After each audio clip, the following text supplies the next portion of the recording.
આજે મારું હૃદય એકદમ ગૌરવથી ભરી ગયું છે. મારો આનંદ છે આ પવિત્ર પદયાત્રા જામનગરથી દ્વારકાધીશ આજે રામનવમીના દિવસે પૂરી કરી છે.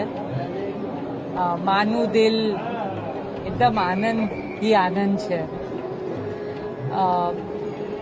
આનંદની સાથે બધા જે યુવકો સાથે આવ્યા છે એ આપણી સંસ્કૃતિ, આપણું હેરિટેજ, આપણું કલ્ચર આગળ લઈ રહ્યા છે.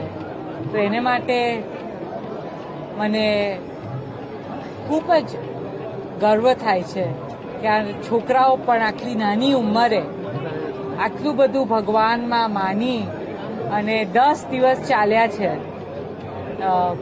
બસ દ્વારકાધીશનો ઉપકાર છે, એના આશીર્વાદ છે.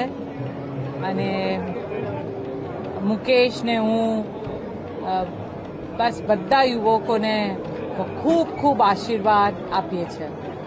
ધન્યવાદ. જય શ્રી કૃષ્ણ, જય દ્વારકા.